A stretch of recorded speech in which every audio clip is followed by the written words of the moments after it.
today. Okay, well, good afternoon, everybody, and thank you for tuning into our Brain Talk Live again this month or this week. We've been doing this since the pandemic, almost 4 years now, and we're happy to have everybody on board. So we try each week to bring you somebody who has some information to share about how we can age more healthfully, how we can protect our brains, and more importantly, how we can protect ourselves. A couple of weeks ago, we had one of the Medicare resource counselors on to help us figure out how to choose a better Medicare Advantage product, what kind of insurance we need for those of us who are 65 years of older who are no longer working. Today, we're going to hear from Dr. Lilcelia Williams, otherwise known as Miss Cece or Dr. Cece, who is from the University of Pittsburgh in Pennsylvania. She is an occupational therapist by training.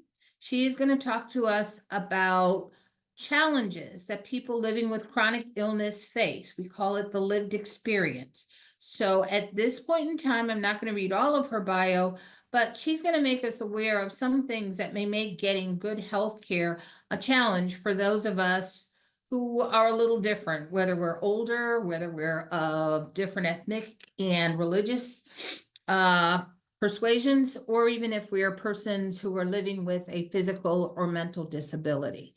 Dr. Williams. Thank you. I'll just begin by sharing my slides, if that's okay.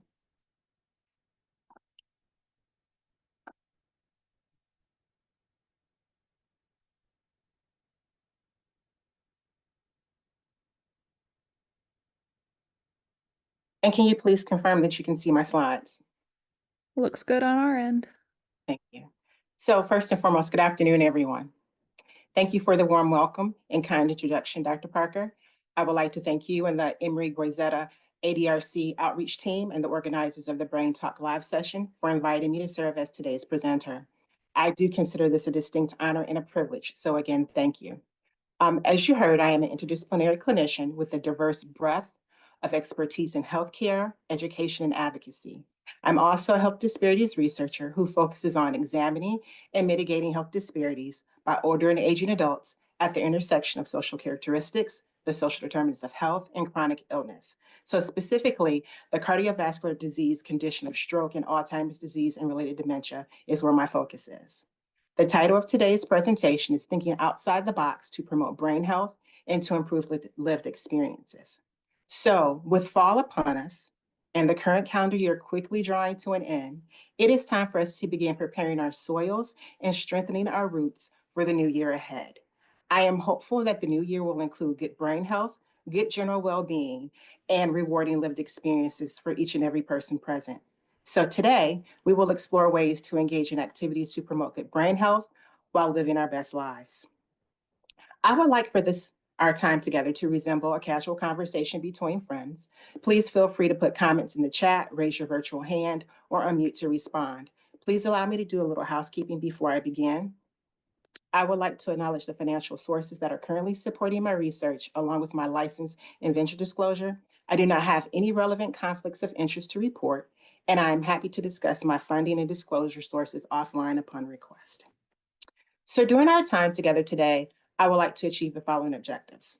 I would like to discuss the heart-brain connection, review the definitions of dementia and the types of dementia, discuss the pillars of brain health and creative ways to promote brain health, thinking outside the box with the goal of improving lived experiences. I will wrap up our session with Q&A as time allows, so let's dive in. Did you know that a heart and brain connection exists within each of us? I would like to acknowledge that the heart and brain connection is literal and figurative. In a literal sense, the heart and brain connection refers to the function of the heart to supply nutrients to the brain through the constant circulation of blood throughout the body. Specifically, one of the most important roles of the heart is to supply oxygen to the brain. The brain is unable to function without the continuous infusion of oxygen. So in a figurative sense, I would imagine that many of us have heard a common expression or a similar one. What is sown in the heart oftentimes will manifest in the mind. Therefore, throughout my life, I've always been cautioned to guard my heart and be extremely careful of what I harbor in my heart. So is anyone here familiar with this expression Or have you heard a similar expression? During our time together, I will discuss two medical conditions with similarities that have high incidence and high prevalence rates across the contiguous United States. I will begin our conversation by focusing on the heart, and then I will transition to the brain. Can anyone define cardiovascular disease? If somebody would like to throw that in the chat, please feel free to do so. If somebody would like to come off mute and quickly give what they think the definition is, that's fine too. I'll just give somebody a second here to chime in, and if not, that's fine. The only folks who can actually speak to you are going to be the co-hosts with you. All Okay. of our folks in the webinar, they can use the chat though. Awesome. Thank you for that clarification. So cardiovascular disease is a general term for conditions that affect the heart or blood vessels. Cardiovascular disease can cause a heart attack or a stroke. Heart attacks and strokes account for 4 out of 5 cardiovascular deaths.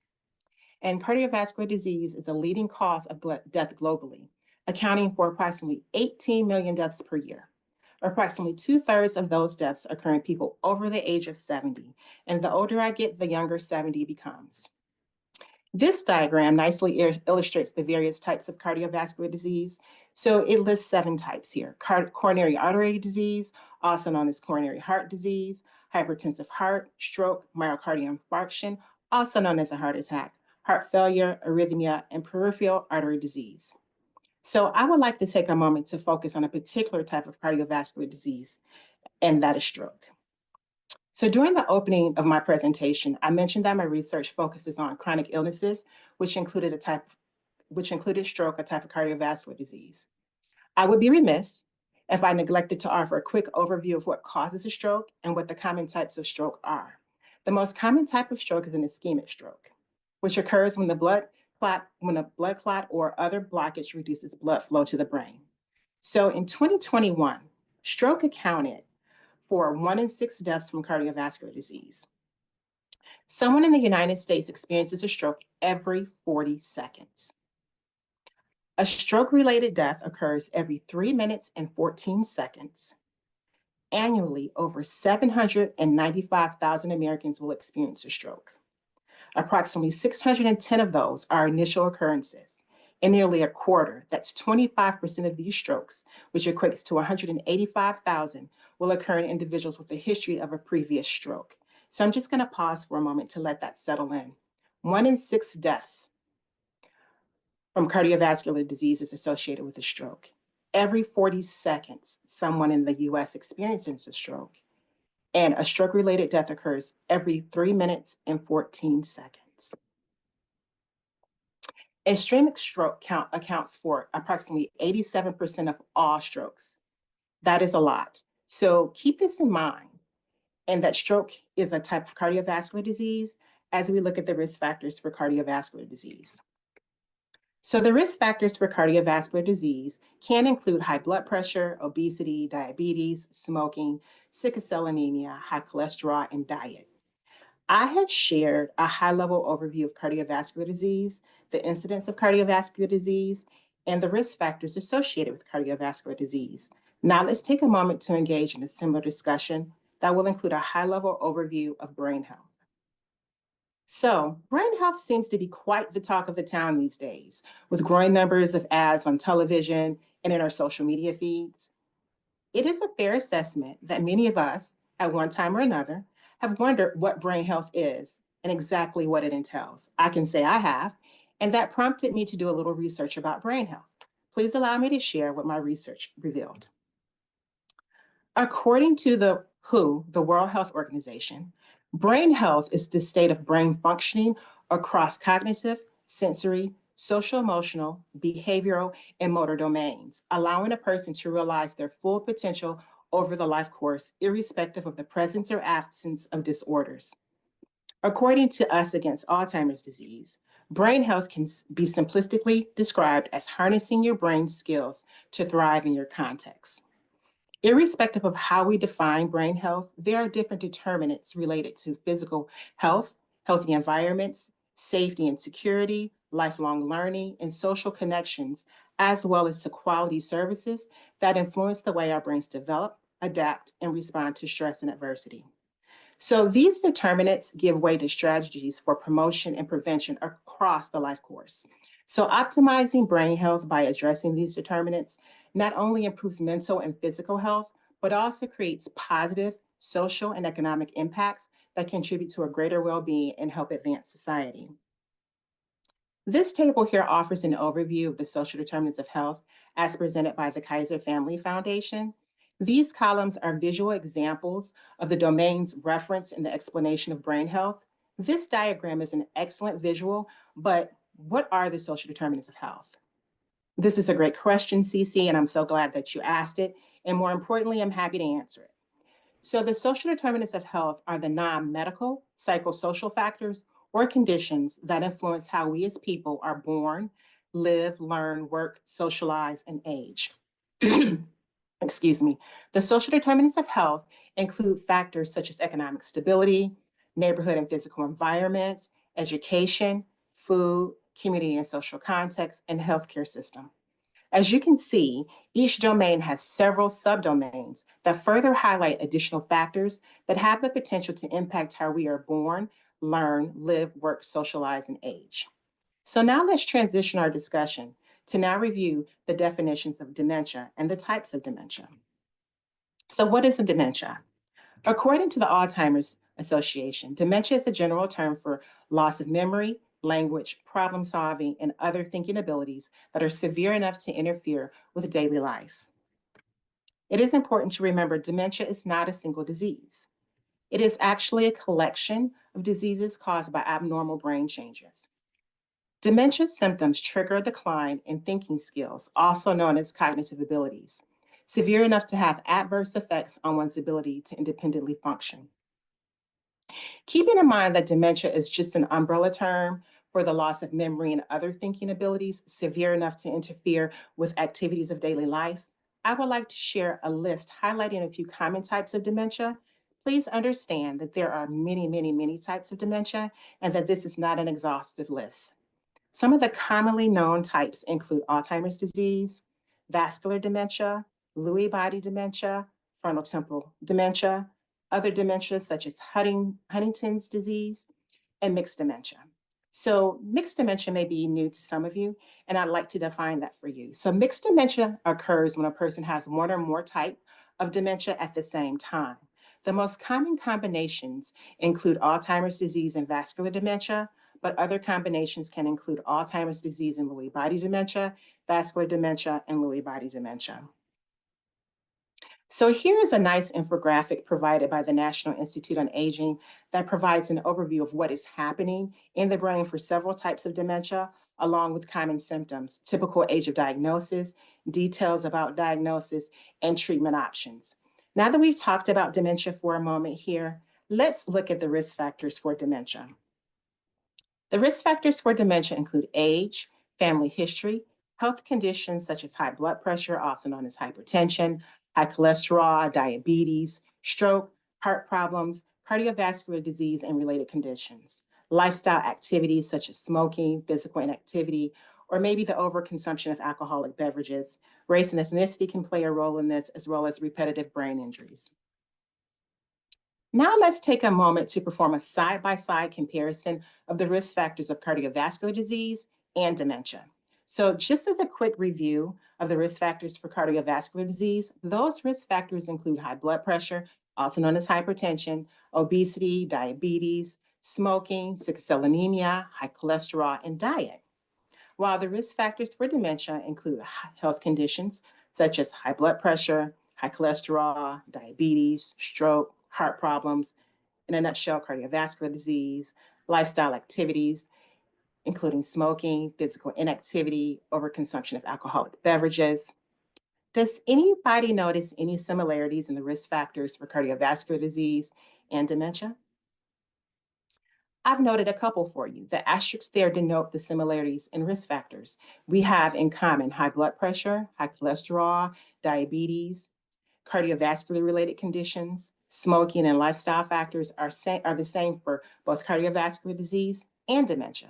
So again, please keep this in mind as we continue our discussion. Did you know that approximately 9% of older adults with cardiovascular disease will develop dementia? Did you know that 2 out of every 100 people between the age of 65 and 69 will experience Alzheimer's disease or related dementia? Did you know that people with cardiovascular disease have a slightly higher risk or significantly higher risk? That's actually 27% higher risk of developing dementia compared to those without cardiovascular disease? And finally, did you know that 33 out of every 100 people over the age of 90 will experience Alzheimer's disease or related dementia? Again, appreciating the heart-brain connection and the premise of our discussion, how can you promote good brain health? I would like to share a few ideas. Is anyone familiar with the 6 actions that promote good brain health, also known as the pillars of brain health? Those include be social, interact with family, friends, and neighbors, engage your brain daily, identify ways to manage stress, keep it moving, engage in regular physical activity, get enough sleep every night, and eat a balanced diet and drink plenty of water. Let's see if we can think outside the box to combine 2 or more of these actions to promote good brain health. We started off with an excellent exercise demonstration that we all broke a sweat in. So what are some other ways that we can put all of this together to get the best bang for our buck to promote good brain health? If I may, I'd like to share a few examples combining 2 or more of these activities. And we started off with a couple with the exercise activity. So the first one, and the first example I'd like to use is be social. Social interaction is extremely important to maintaining good brain health. Try to schedule a biweekly or a monthly coffee or lunch date with a friend. If you're not able to get out and about, do this by phone or virtually with Zoom or FaceTime. This might also be a great opportunity to spend time with your grandchildren, nieces, nephews, or the neighborhood children. Ask them to visit you to chat about music, for instance. Each of you can share one of your favorite songs. Share why this is one of your favorite songs. What does this song mean to you? And what was life like when you first heard the song? You could also consider this activity with a book. The second example I'd like to use is engage your brain. This can be done by doing a crossword puzzle or Sudoku puzzle, reading a book, or engaging in meaningful and stimulating conversation. But let's think outside the box here as well. What if you combined engaging your brain with being social? Consider establishing a rotating social hour with a few friends. Everyone takes a turn to invite others over to play a game of Scrabble, checkers, chess, bridge, bitwiz, spades, or dominoes. Hopefully, I'm sparking some ideas and planting some seeds while enjoying a healthy snack or two. And if the group fills up for the challenge, I suggest a good old-fashioned game of Twister or charades. And the way that everybody was exercising, I'm visualizing it in my mind, Twister and charades might be the way to go. So meditation and mindfulness are additional ways to engage your brain and also to manage stress. So we're also combining 2 activities right there. According to our friends at Merriam-Webster, meditation is the act of engaging in mental exercise for the purpose of reaching a heightened level of personal awareness. While mindfulness is the practice of being aware of and paying attention to the present moment without judgment. And this is something that we all need to learn to engage in. The practice of meditation and mindfulness are frequently done together. Engaging in these activities has been thought to reduce stress, control anxiety, increase self-awareness, and improve sleep and decrease blood pressure, just to name a few advantages. Again, is anyone starting to notice a theme here? The next example I'd like to offer is keep it moving. Please do not succumb to a sedentary lifestyle. I know the weather is beginning to change and cooler temps are starting to set in, definitely here in Pittsburgh, but we can creatively find ways to keep it moving at home. And Mr. John Lewis gave us an excellent way to do that, which is actually here in my presentation as well. Exercise during commercials while you're watching TV. This is a great time to walk in place, do some leg and arm lifts from a seated position. And when you want to kick it up a notch, Mr. Lewis told us to grab some canned goods or some light weights, and we can do this as well. If you're taking public transportation, whether it's the bus or the train, get off one stop before your desired destination and walk the rest of the way if you're physically able to do so and it is safe to do so. How about this? When putting away your laundry, take one set of your clothing to your bedroom at a time to increase the number of steps that you take. For example, on the first trip, take only your socks. The second trip, just your underwear. The third trip, take your pants only, so on and so forth, until all of your laundry is put away in the appropriate place. You can also try getting in more steps using the same approach when putting away your groceries. If you are able, another suggestion would be to join your grandchildren, nieces, nephews, or the neighborhood kids. They'll be all out and about during the holiday season for a friendly game of pickup basketball, frisbee, flag football, or even pickleball. I would be remiss if I neglected to acknowledge the benefits of nature on the brain and brain health. The benefits of nature on the brain includes improved mood, better concentration, reduced anxiety and depression, improved sleep, increased creativity, better cognition, flexibility, and improved memory. Spending time in nature can trigger the release of endorphins in the brain, which are hormones associated with the feelings of pleasure and well-being. Similarly, being in nature and breathing in the fresh air can release levels of oxygen in your brain, which in turn boosts the levels of serotonin, a neurotransmitter that also enhances our mood. The benefits of being immersed in nature can span across the life continuum. And the final example that I'd like to offer is about getting enough sleep. One means of achieving this is adopting good sleep hygiene practices, and that will include limiting stimulants. Avoid caffeine, alcohol, or other stimulants late in the afternoon or close to the evening. Exercising regularly. Create a bedtime routine. Make sure you go to bed and rise at the same time every day. Make your bedroom comfortable. Keep your bedroom quiet and dark and at a comfortable temperature. Avoid screens from electronic devices. Turn off electronic devices at least 30 minutes before bedtime. Screens emit blue light, and that can affect your body's melatonin production. Avoid consuming large meals near bedtime. Be consistent with your bedtime routine. Limit naps during the day, and make your bed a sleep-only zone. Don't make this the place where you sit down and watch TV or read a book. Let it be a sleep-only zone, and the only exception to that would be adult activities.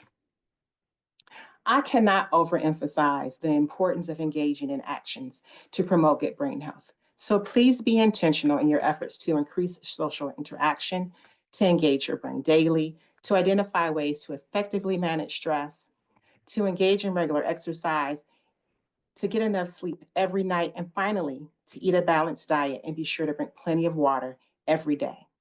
So, as we prepare to enter the home stretch of this presentation, please remember that this is the time of year to begin preparing your soil and strengthening your roots for the next season of harvest and for a new year, 2025. A time that includes good brain health and well-being. I will declare that for all of us. I hope that I was able to plant seeds to prompt you to think outside of the box and to identify enjoyable and sustainable activities to promote brain health. I would like to close with a few key takeaway messages that I included as important reminders, and also a few words of empowerment. So, you are the subject matter expert of your body. Seek care immediately and repeatedly if you are not feeling well or notice cognitive changes. Do not allow anyone to discount or minimize your symptoms or your concerns. Do not be afraid to advocate for yourself. If you do not feel seen or heard by your clinician or your provider, find a new one. Don't be afraid to think outside the box. Find creative ways to promote and maintain good brain health.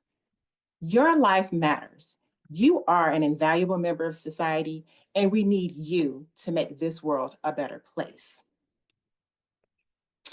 Lived experiences, Dr. Parker and I are co-leading an anonymous survey study with the goal of learning more about the lived experiences and perspectives of persons who are actively engaged with an ADRC as a study participant or a study partner. We would like to ask you to consider participating in this anonymous online survey study. Eligible participants will be asked to complete 4 online questionnaires at their convenience. Participation is completely voluntary, and all questionnaire responses will remain anonymous. Participating in our study will allow us to gain a better understanding of unique lived experiences of persons at risk of developing dementia and help us identify effective and sustainable means to meet the specific needs of this rapidly growing population. If you're interested in learning more about this research study, please contact Dr. Parker or a member of her team at Emory University or myself via the email listed on the slide. And if you'd like to get started now, please scan the QR code at the right of the slide or by visiting the URL at the bottom of the slide.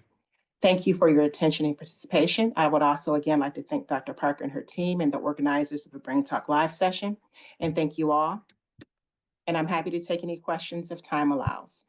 Okay, thank you so much, Dr. Williams. There are some questions in the chat and there's some questions in Q&A. I don't know whether you're seeing them, but one of the questions, and I think this one is important if you can you bring up the slide that shows the different types of cardiovascular disease?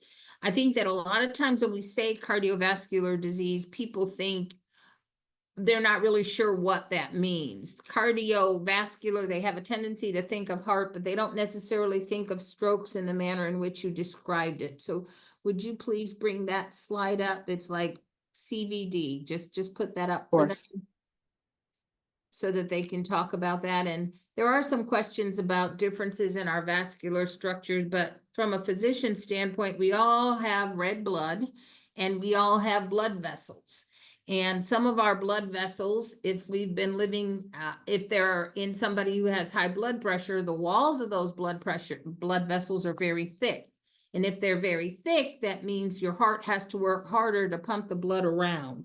So here's her slide on cardiovascular diseases. So coronary artery disease, as I was describing, thickened blood vessel walls, that's coronary artery disease. The blood vessels in your heart have thick walls, and they're thick because of cholesterol buildup or muscle buildup that makes it harder for your heart to pump blood through and get to where it's supposed to go.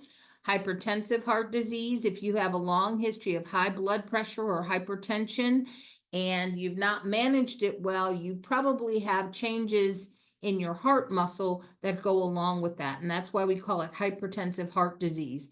When people have high blood pressure, their heart gets larger, or their heart muscle, because it's a muscle, gets bigger, and it gets bigger to accommodate more force necessary to push the blood around. It eventually gets to the point where it can't get bigger and it can't pump any harder, so it starts to fail, which brings us to that little pink circle that talks about heart failure. When you have heart failure, that means your heart's not as strong, it's not pumping as well, and you may even have leakage across the different valves in your heart. And when you have that leakage, you'll accumulate fluid in your tissues. Like you see people with heart failure have fluid in their lower legs and their arms. When it gets really bad, the fluid accumulates not only in your extremities, but in the tissues around your heart and in your lungs. So people with severe congestive heart failure usually have oxygen, don't have good exercise tolerance, and can't move. When the heart, again, is trying to change, you get an irregular heartbeat, and that's what an arrhythmia is. And then peripheral artery disease is something where blood vessels away from your heart, like in your legs and your toes, don't get enough blood flow. And this is made worse if you're a smoker. So anytime your blood vessels are narrow and aren't able to deliver blood, oxygenated blood from the heart to the rest of your body, you have these changes. Okay, so let's see, what other chat? I think we answered that. Let's see. Let's go over to the chat, Dr. Williams. Let's see what's in here. Are you going to the chat, Dr. Williams? Will you pull up the QR code in your contact information page while you continue to talk? Okay, let's see. Yeah, this is really good because these questionnaires that Dr. Williams is talking to you about is to understand how you live and what your experience as a person in the United States is getting health care or not. You want somebody to comment on having a heart rate between 60 and 50. Well, I can tell you from a physician standpoint, when you have a lowered heart rate, that generally means your heart beats a little bit better and more efficiently than other people. Toned athletes generally have a lower heart rate or a heartbeat. And it's up to your doctor to evaluate and make sure that your slow heartbeat is not because there's something wrong with the electrical circuiting in your heart and that your heart is functioning well. So that's something you really should check up with your doctor, because unless you're an athlete, you shouldn't really have a heart rate less than 60. Dr. Williams, you're an occupational therapist. Can you tell us how occupational therapy can help those of us who are a little older to be more active? and to be safe in our homes, and how we might be able to confer and get services from an occupational therapist to help us be more active as you had prescribed? Of course, Dr. Parker, but first, please let me acknowledge that I am not an occupational therapist, so that would actually be out of my scope. I am a radiation therapist that actually sits in the occupational therapy department. So I Oh, do not want to misspeak. I want to acknowledge the fact that I am not that. But I am happy to share information with you after I confer with my colleagues that you can share with the participants of today's session. okay. All right. Are there any other questions in the chat that I can answer? And thank you, Dr. Parker, for taking the physician-based questions. Tell us what's involved in your questionnaires. So what's involved in our questionnaires? This is an excellent opportunity to actually see how you would rate your patient-provider communication, your lived experiences in the respect if you feel you are experiencing any form of discrimination, any form of fashion in your life. And please be clear and allow me to denote, discrimination goes far beyond just visual presentation. There is age discrimination that occurs. There is weight discrimination that occurs. There are different forms of discrimination, and we'd like to hear about that. We'd like to hear about your health beliefs. We know that our beliefs also impact our behaviors or our lack thereof. We'd also like to know about everybody's social determinants of health. What are those 6 domains? How are they structured in your life? How are they impacting your lived experiences? What are the biggest challenges associated with your social determinants of health? And also, what are your biggest strengths out of your social determinants of health? And I'm happy also to put that slide back up so that everybody has a thought process of what I'm talking about when I talk about the social determinants of health. And so as she's putting that up, let me comment on one of the things somebody's asked, and everybody is an individual and they all have different health issues. Somebody asked about testing in a doctor's office. If you or somebody in your family appears to have problems with the way their brain functions, the way they remember things, or the way they process information, yes, you should discuss this with your primary care doctor so that he or she can look to make sure that what's causing that problem isn't related to medications or something fixable. After that point, they should review your medications, make sure you're not having side effects, make sure all your laboratories are all current. Like if you're diabetic, is your sugar, are your electrolytes okay? Is your urine clear? Do you have an infection? And after all that's been cleared, they may want to get a brain image, like a brain MRI, to make sure that your head is okay. And after that, if they've done everything they can to prove that you're otherwise normal and stable in your overall health and medical condition, then we will refer you to a neurologist for more definitive testing. So for the person in the chat who's explaining changes in her husband's thinking, if you've cleared all the medical things, it's time to probably ask your provider to refer you to a neurologist or a neuropsychologist to get some definitive cognitive testing. And it's no more than like a 5 or 10 minute screen in the doctor's office. It can take 3 to 4 hours, depending upon what the person's abilities are. So the questionnaires that Dr. Williams is circulating is asking you questions and helping us understand how things are working in your life, if you will. So, but if you have somebody who needs a cognitive assessment, get a medical clearance and referral to a neurologist from your primary care doctor. That's how you have to start it. And if you're in the Emory healthcare system, our cognitive neurologists are not seeing people outside of Emory healthcare without a primary care direct referral, which means you have to have all the things I talked about: an updated medical profile, a brain MRI, and updated medications and laboratories. Okay, I think hopefully you can use the QR code that'll put you right into the questionnaires. You can email Dr. Williams directly to get the link or copy it so that you can fill out those questionnaires. I've done it myself, and it shouldn't take you too long to access the questions. But some of the things she told you to do are really, really important. To exercise like John did, And what we like to say is if you're participating in our webinars during the week, for a lot of you listening, now we're down to about 130 now, but this is about the only exercise that most of you get. So you can exercise wherever you are, whatever your abilities. You don't have to join a gym. You don't have to spend a lot of money. You can be right in your chair and move. That's a big thing. I liked your suggestions about how to socialize involving social groups. You know, I really like the card games because people who can play cards, whether you play bridge, bid whist, or some other game, what is it? Poker? I think it's poker. I'm not a card player, but anything that helps stimulate your brain and socialize, that's a good idea. I like the idea of inviting people over for card games. I think that a lot of people can do that. That won't cost any money, except if you're going to be a fancy hostess and you're going to give them lots of food. That may make you pay a little bit more, cost you a little bit more. Dr. Williams, you see the question about the time to do the questionnaires? Yes, I was answering in the chat. It should not take any longer than 30 minutes to do the questionnaires. And to Dr. Parker's point, you can also have people bring healthy snacks over if you don't want to be the fancy host that has to incur a lot. Have somebody bring some chips and salsa, low sodium chips, some low sodium salsa, or get together and make it at your house. Have somebody bring some black beans, some corn, some diced tomatoes, and make the salsa real time at home. Make it a live demonstration of eating and playing games.